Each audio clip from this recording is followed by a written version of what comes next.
सिद्धिविनायक हा मुंबईचा नाही आहे, हा आपल्या सगळ्या देशांचा आहे, आपल्या सगळ्या मनाचा आहे. आणि मी सांगते, ज्यांना काही कार्य करायचं आहे प्लीज गणेशाला येऊन तुम्ही प्रार्थना करा आणि सगळं पूर्ण होईल.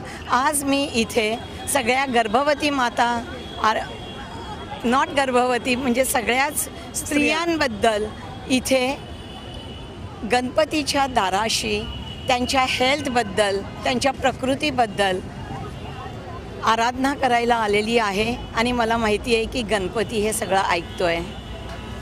आणि प्रथम सुरुवात गणपतीपासूनच होते. विघ्नहर्ता येतो, त्यामुळे कॉन्फरन्सच्या सुरुवातीला आम्ही सगळ्यांनी येऊन दर्शन घेतलं.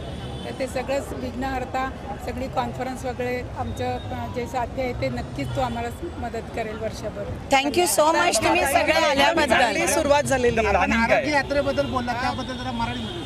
ओके, आरोग्य योग यात्रा म्हणजे काय, तर हे जे आपण स्पिरिच्युअलिटी म्हणतो, आता स्पिरिच्युअलिटीची डेफिनेशन एका शब्दात सांगणं अवघड आहे, परंतु ही स्पिरिच्युअलिटी जी युनिव्हर्सल पॉवर आहे ती आपण पेशंट तपासताना, आपण पेशंटचं ऑपरेशन करताना ह्या स्पिरिच्युअल पॉवरला सोबत घेऊन केलं तर सक्सेस हा फार वेगळा मिळेल.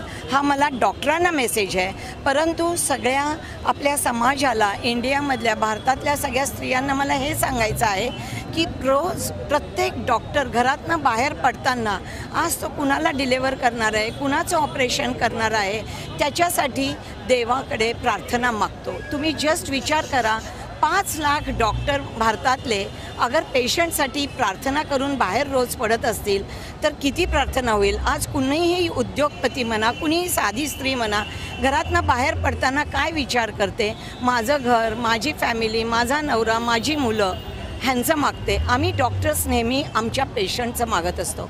हा आमचा दृष्टिकोन नेहमी तुम्ही मनात ठेवा आणि डॉक्टरांना प्रेम देत राहा. थँक्यू.